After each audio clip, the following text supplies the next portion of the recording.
I needed to think about how we can center every visionary policy principle into impact stories. And that's what I'm excited to think about and explore this morning. You're the chief innovator in this country. Of course, without innovation, with innovation comes with support. If you don't have the finances, you cannot move innovation. Honorable Minister of Finance, Sheku Fantamadi Bangura. From the finance or economic point of view, let me hear your perspective on national leadership for national development. Thank you very much. I join everyone, Your Excellency, in extending a very, very, very warm happy birthday to you and best wishes with the light of God continue to shine upon you, sir, as you lead this nation. Very powerful topic, and I'm very inspired by the keynote speaker, because I think he put it clearly into context. For development, you need leadership. You need effective and adaptable leadership. In my view, leadership provides, as we just heard, vision, direction, motivation, inspiration for people on the way you want a nation to transform. I think at this country in history, characterized by the way our development has evolved, and that has led to that we are trying to battle right now. War was driven by a particular dynamic where people left out, and it's permeated the entire country. So that's something you need to keep in mind first. And then second, when people feel left out, and the numbers show our poverty numbers are still a battleground for us. It's something we need to fight on. So when you look at that, you say, yes, then our people are still very poor. We've been battling on it, making progress, but very slow compared to other comparator countries. Not least those in the example that we all started on the same parameters. Then you begin to ask the big question as a leader who has been trying for more than a quarter of a century to be at the center of this nation's transformation. You ask the question, if I take this mantle, how do I make that impact? And so in the topic, people-centered leadership, I think all the policies that have been thought through by the leader are driven by that conviction that I must make sure that I have policies that touch people that I have actually given me the authority to lead them. And so you see that in everything that has been driven since His Excellency came to power, almost 7 years ago, 6 years ago, they've been around people. If it's education, if it's feed salon, if it's about interventions, safety nets, and the like. But I will tell you, it all does not come easy, because you're going to let go some things. Anytime you put the people at the center, people interventions don't necessarily involve investments that bring money. There are some aspects that are going to be given away. So it's a deliberate decision. But we'll discuss as we unfold how that challenge and that vision, that inspiration is being cataloged within the spheres of leadership that he is providing to us, where you have to think beyond normal and think innovative in ensuring that those policies that have been promoted, whether it's bringing women into the fold, creating resources for them, how do you sustain that? But again, I say that the topic is very well cut out, and the idea of this colloquium, which I think is the first, but it's going to lay the legacy of His Excellency on how leaders must be thinking of laying the path of how country and country leadership must be really moving on, is the best thing that we do. But so that's the way that I think that the topic is crucial. The issues around money loss, right. But I think it is very well couched. Thank you.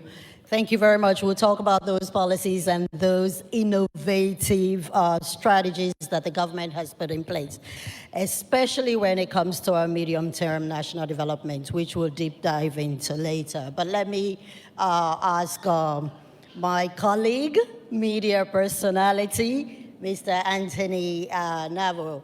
What's your perspective on this whole idea and the topic for this discussion? Thank you very much. I want to join others to wish His Excellency happy birthday. I wish you all the best and in good health and prosperity. Thank you very much for giving all of us this opportunity to be here. I want to cue from our guest speaker, Professor. You made mention that His Excellency has done extremely well in terms of leadership and the private sector. But we have a long way to go, like you mentioned. It's a journey of 1,000 miles. And I believe we've taken that step and we are now moving forward. But it's a discussion that is not going to end today because I came back to Sierra Leone as a war child. After the war in the early 2001, I been in the private sector for over 23, 24 years. I can tell you we may have all the good policies, but when it comes to implementation, the bottlenecks, I know we're going to delve into all of that as we move forward with physical, personal experiences you've got in our society. Many a times our leaders, governments, they have all the best of intentions, but when it comes down there, and that is why I love Professor's nomenclature as well, what you mentioned in terms of bottom-top approach. Because if we want a better society in lead, and as he rightly mentioned, democracy is all about the people. Unemployment is going skyrocketing, as you know. It's a world problem, we know, but Sierra Leone as well is one area I think we need to look into. As we delve into the conversation, we'll get into it step by step. But thank you. In a whole, I want to thank the organizers for giving me this opportunity to see. Thank you very much. Thank you. So let's deep dive into some of the discussions or topics that I've listed down here. One of them, let me ask you, Honorable Minister of Finance, medium-term national development goals or plans. That's the 2024 to 2030 plan. Others remain extremely skeptical about its implementation. And we just heard the Honorable Vice President talking about sometimes we have all these policies, but what's the implementation? Many countries, and I've lived in Nigeria for 10 years, I can also attest to that. Many countries have actually failed along those lengths. What mechanisms are in place in Sierra Leone to ensure that this is at the top level, but every Sierra Leonean, irrespective of where you're from, your tribe, your color, your background, your regional elevation? Thank you very much. Of course, in the society, we all will not agree.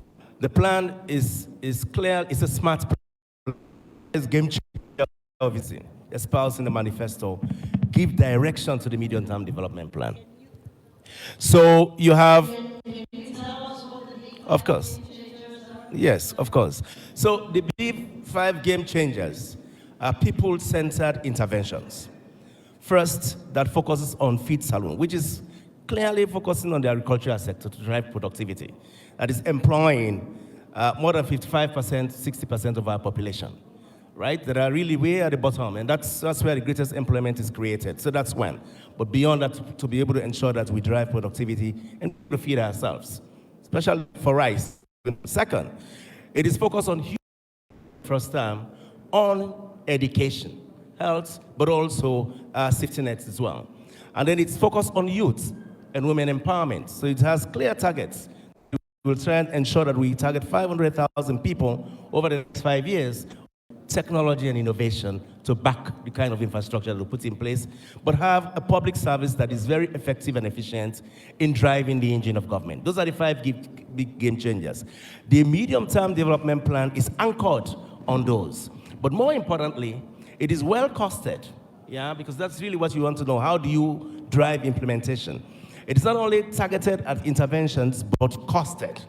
Costed clearly with how much is it that from country-owned resources we may be able to mobilize, but again, the gaps that are there, and how innovative we must be in mobilizing the resources to be able to invest in those areas that have been identified among those big five game changers. So it is a clearly well-costed intervention for the government for the next 6 years, aligned with the Millennium Development, the SDGs themselves, Global Development Goals that they are. So we won't agree on whether it will be implemented, but we who aspire clearly easy to target, and I think the Ministry of Planning and MOPE, Ministry of Planning and Development, tracks delivery on each of those areas, five game changers, and ensure that they are aligned to global commitments that we have. And we know the gaps for implementation, which we are driving from our budget, but actually, through excellencies or drive as well, reach out to partner to mobilize the resources to fill those gaps and deliver on those initiatives. Yes, I know it's convoluted, but this is not a discussion that we're going to continue in this room. I wanted us to fast track it and talk a little bit about it. Let's come to you, Honorable Chief Minister. Education has been a part of this administration's development agenda. How is the government's investment in education outside the big five game changer with the Honorable Minister of Finance mentioned, actively helping to reduce poverty in Sierra Leone? I'm very grateful that the Minister of Finance gave a broad stroke perspective. It's actually not that complicated. Every 17 Sustainable Development Goal, every 169 indicator, SDG 4, every 10 indicator, Sierra Leone is better today than where it was yesterday. That's not complicated. On every one of them. So if you take education, there are 10 indicators. I'll tell you, and you go through the metrics, every one of them. You go one by one, we are better today than we were yesterday. The human brain does something very interesting. It compares forward. It doesn't compare backward. That's good because it gives us hope. And it is our responsibility as leaders to tell you about education. It's no coincidence that President Bio and President Bio or Sierra Leone has been a co-chair. Why? Take his visionary vision, free quality school education. Today, there are an additional 1.5 million children who will never have gone to school. Now, 2018, it was a visionary statement, I want to do this. Everybody showed videos of, oh, here's the classroom, the children are sitting on the ground. What did he do? We built 500 classrooms right across this country. That's not theory, that is impact. So you can go today from here and go to Mafindo in Kono. There's a new classroom, JSS, because His Excellency said we should do it when he went there and there was no JSS. And the kids there will have stopped at learning nothing beyond primary school. Thank you so very it is much. not random that he says, let's build Kono University, when since 1930 they've been mining in this country and there's no university. And we go as well to Tongalili, tangible numbers. Like I said, Sustainable Development Goals, 17, 169 metrics, education, SDG 4, 10, every one of them. And we can go on and on and on. We are and better today than we were yesterday. them. And what vision is that we're going to be better tomorrow than we are today. That's what we believe. Thank you. I think we can go on and on and on to make a total list of all of those impactful achievements by this administration. Next, from a private sector perspective, Mr. Navo, what opportunities do you see for meaningful government-private sector? Some people will say PPP, public-private partnerships, that can unlock large-scale employment and wealth creation for young people? Thank you. The question is simple. Industry and agriculture. Let's go home now. Industry and agriculture. Industrialization is the way forward.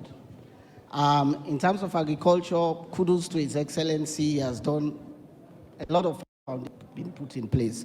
It's not a quick fix. It's going to take time, but His Excellency has done extremely well in terms of agriculture. We can see across the country. But I want to mirror on industrialization, because today I work as an industrialist as well. I worked for a company called Arise. We've just had a major partnership through the vision of His Excellency, a private partnership with Arise for a special economic zone, just like our guest speaker mentioned. That zone is ongoing. We're going to have over 40 factories in that special economic zone. And the answer economy is industrialization. We have to industrialize. We have to encourage the private sector. We have to partner with a lot of players in our country to industrialize. Policy to the Ministry of Trade. I've seen a very fine policy that can go at par with international countries across the world. We all admire China, the US. It's because of industrialization. You go to Rwanda, you go to Gabon, you go to Singapore. All of these countries has gone far. I always give an example of Singapore because we have similar history with Sierra Leone. We all said many years ago, look at where Singapore is today. And that is why I want us all to give a thunderous round of applause for His Excellency the President for the signing of the Sierra Leone Special Economic Zone, which is going to come on very soon. It will surprise you to note that 99% of everything we consume in Sierra Leone, we import them. We are highly importation. And with industrialization, we'll have what we call import substitution. Can you imagine? I always laugh about this, but even the toothpick we use, we have to import them to Sierra Leone. So thanks to His Excellency for your great vision in establishing the special economic zone in Songo, to your ministers, your chief ministers, the cabinet. We've been working in the last 12 months, right. And I assure you, people will have jobs. You'll have thousands and thousands of jobs, and then there would be economic growth. Let us work together and continue to partner with private sectors, not just with us, but so many other indigenous private players in Sierra Leone that are ready to work with government. So let me just ask a quick follow-up question for you. There must be these bottlenecks in certain policy areas, because we've been talking about private sector. My opening that it is going to be a journey of 1,000 miles, obviously. We've taken the first step. There are lots of bottlenecks in Sierra Leone, but across Africa, especially when it comes to industrialization. Because many a time you go to offices, to get in is very difficult. Like I said, like I mentioned, right. The leaders will be there with all the best of ideas. But when it comes down sometime, but thank you. We have a very good leadership. We have His Excellency and we have... I'm going to have to wrap this up because we can go on and on about this debate. But thank you so much to our panelists for your wisdom and some of the inspirational conversations that you've given us. And to all present, thank you for participating at this time in this important colloquium. I would have given you time to close, but there are several other conversations that are coming up. So give me time. Maybe you will have another opportunity to come on stage. Happy birthday, Your Excellency. And may the journey ahead continue to be one of impact, vision, and hope for you as well as for our country, Sierra Leone. Thank you so much.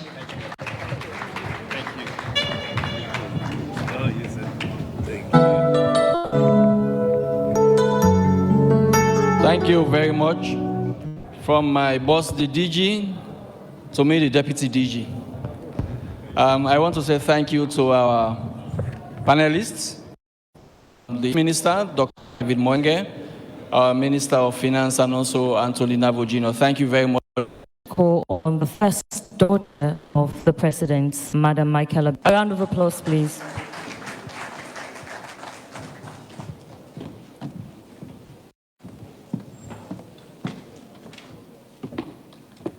Good afternoon. Good afternoon, Your Excellency, Vice President Jujala, former Vice President of the Republic of Nigeria. I thank all of you guys for being here. Excellent. Happy birthday.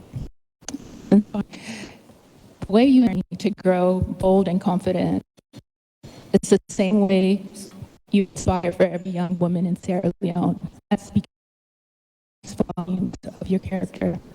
Your love for your family, to your nation, inspires me every day. May God bless you. May you live a long life in wisdom. But I have one thing for you. Within a year, please add one more emoji to your text messages, because the thumbs up and the prayer hands, we need one more, please. Happy birthday. Love you. Honorable Umar Paran Sarawali. Okay, we have two more people to let me know.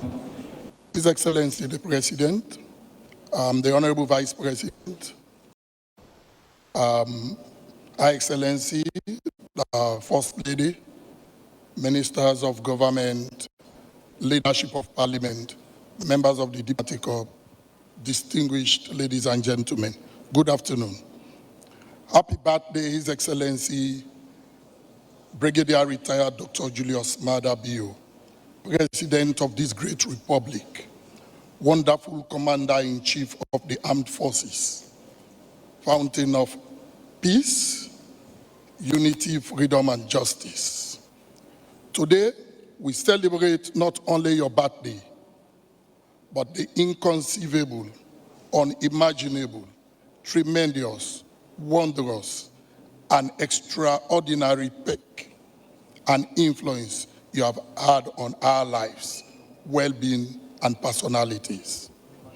Your profound stewardship, visionary, transformative, and commanding leadership has not only configured our political and professional vocations, but indelibly caressed our lives in full and thorough ways.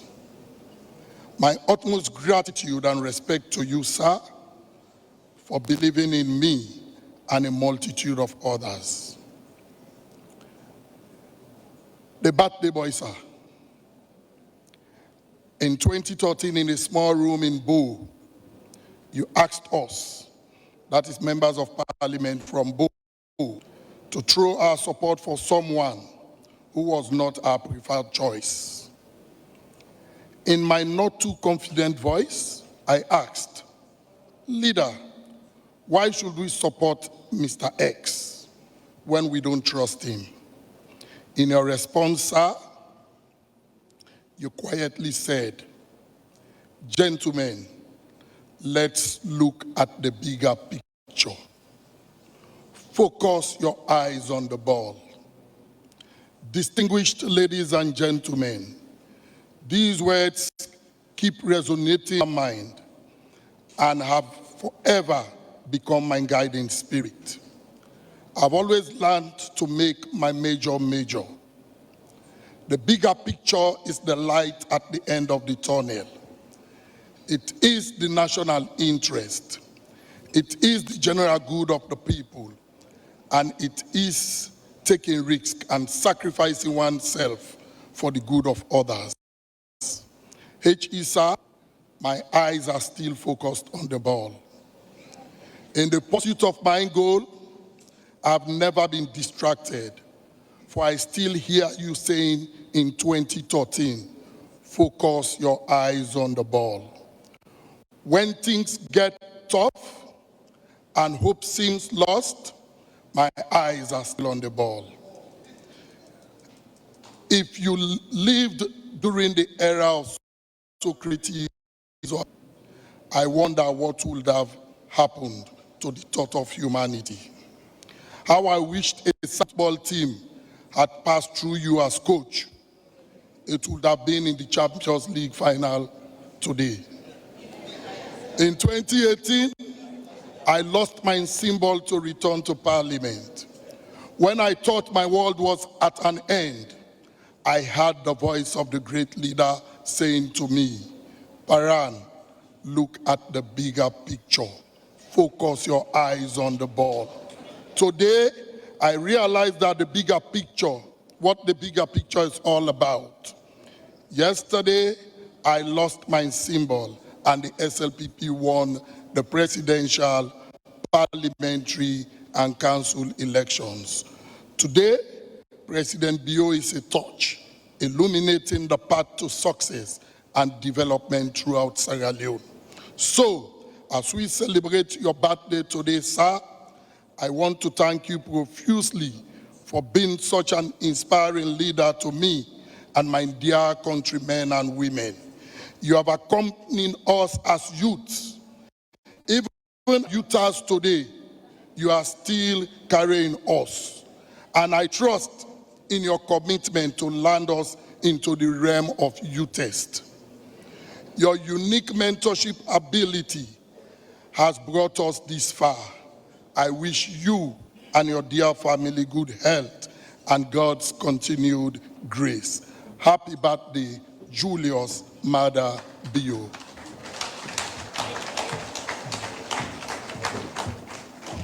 Thank you very much. Next on my list, I'd like to invite on stage Paramount Chief Salisata Gendeme. A round of applause for her, please. And please, let's be mindful of time. 2 minutes, please.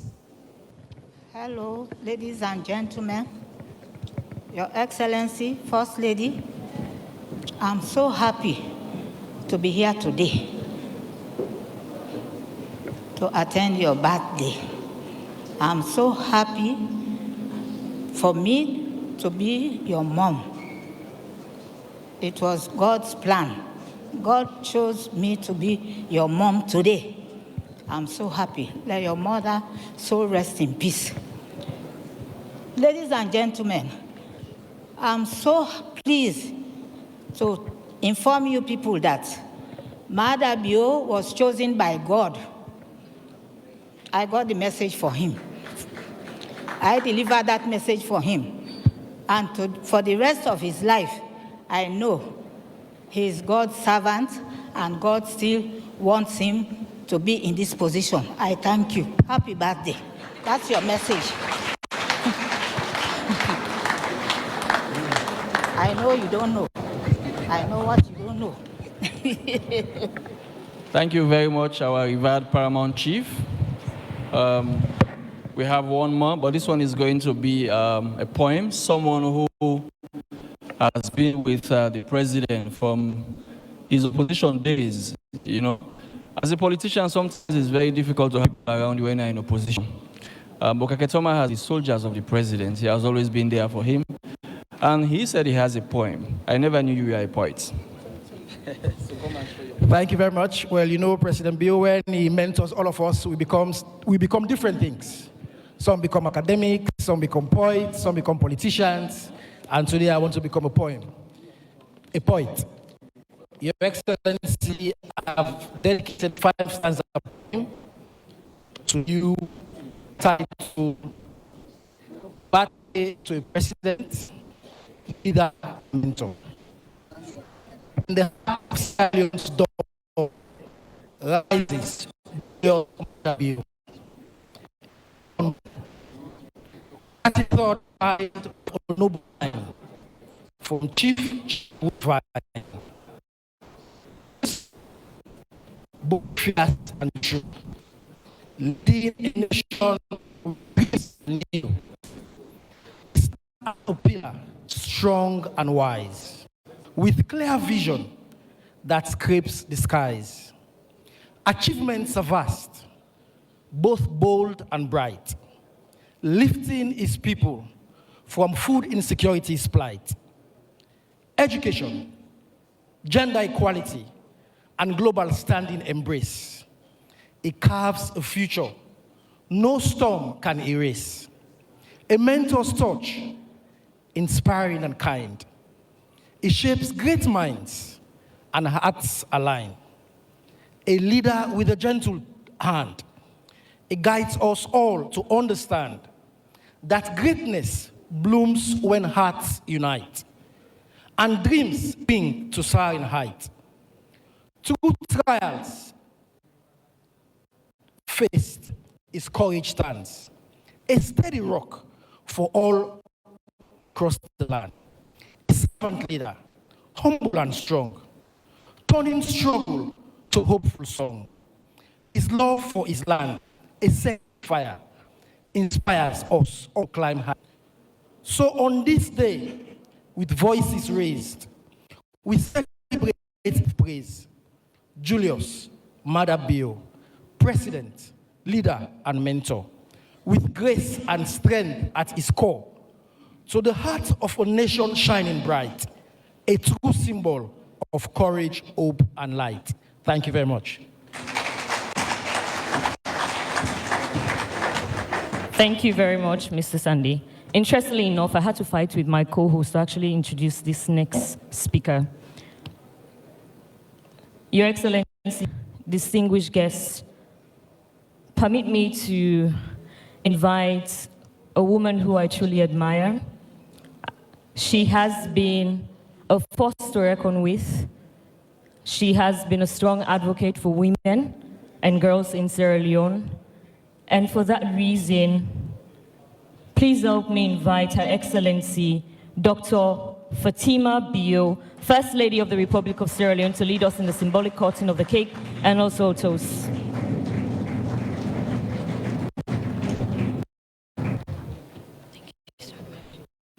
But first, we'll have a musical interlude through the cake. Thank you. What a wonderful day. Ladies and gentlemen, permit me to talk to my man.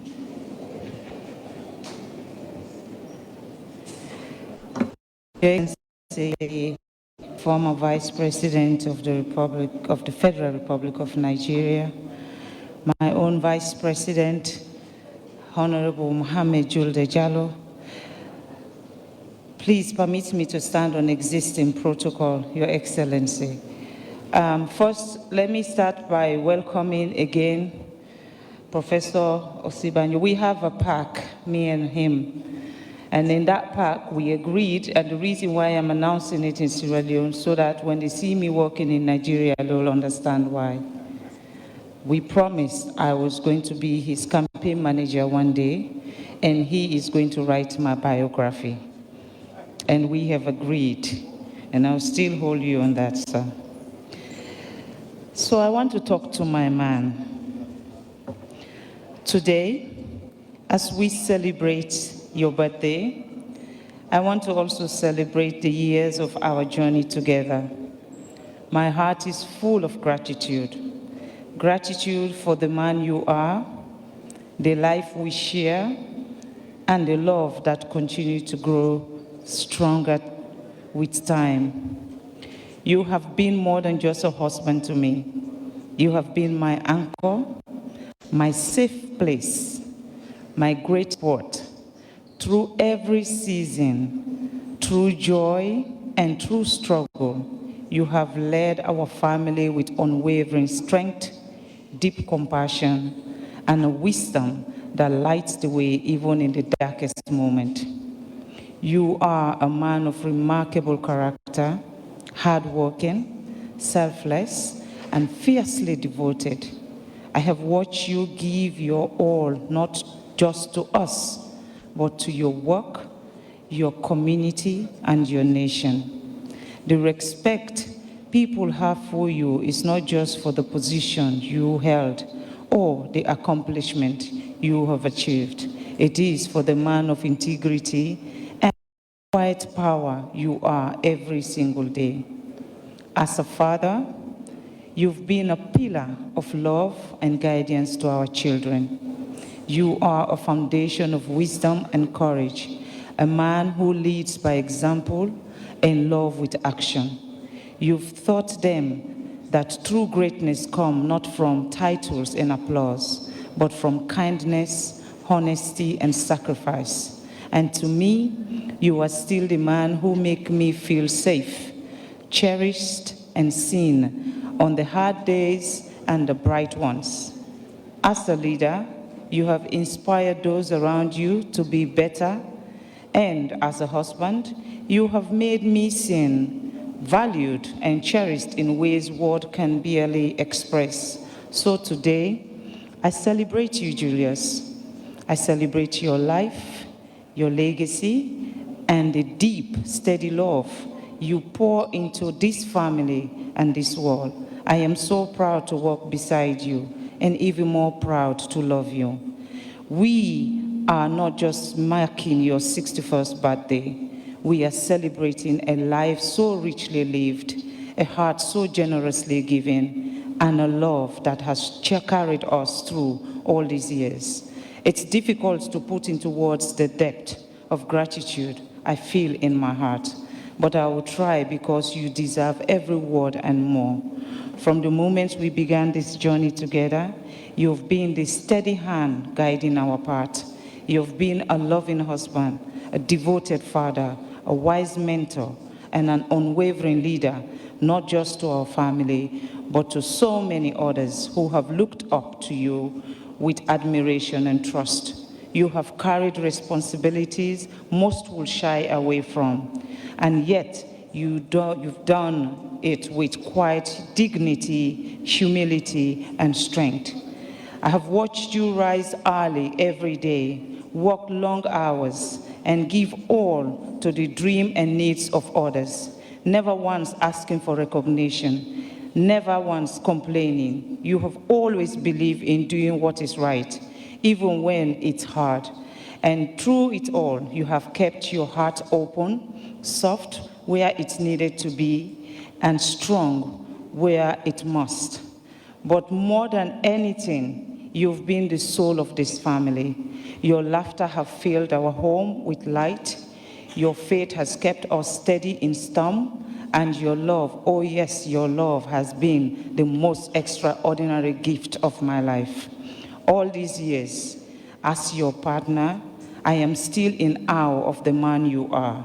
You are my constant, my comfort, and my compass.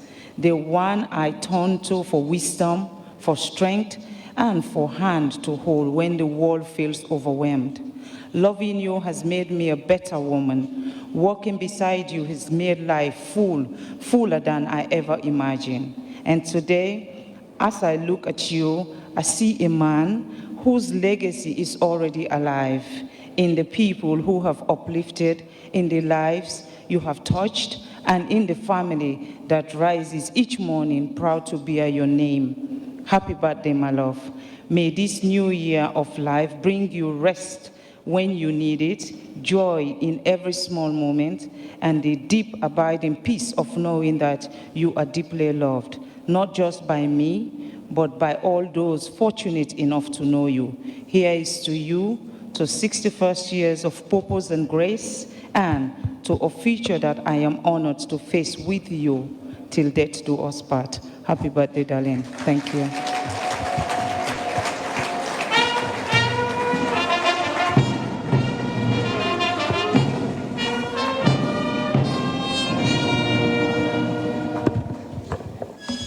Thank you very much. Please don't go. We would like to invite you as well to do the cutting of the cake. Madam First Lady, please would like to invite you to do the cutting of the cake with His Excellency.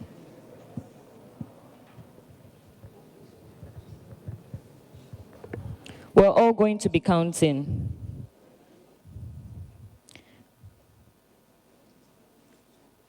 3, 2, 1.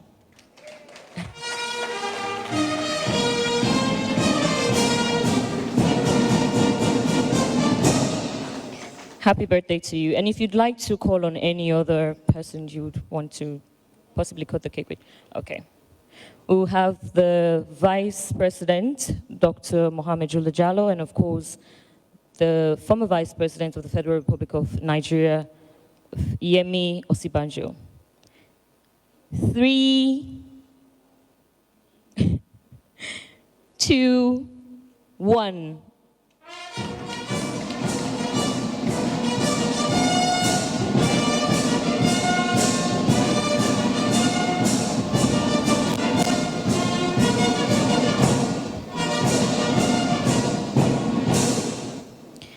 The first daughter of His Excellency the President, Madam Michaela Biu, and Paramount Chief Saleh.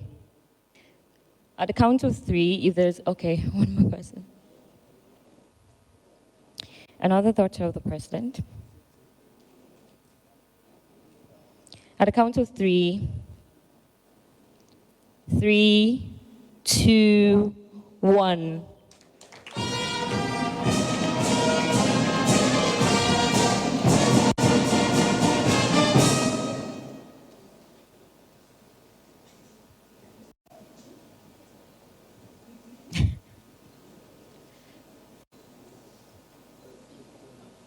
All right, thank you very much.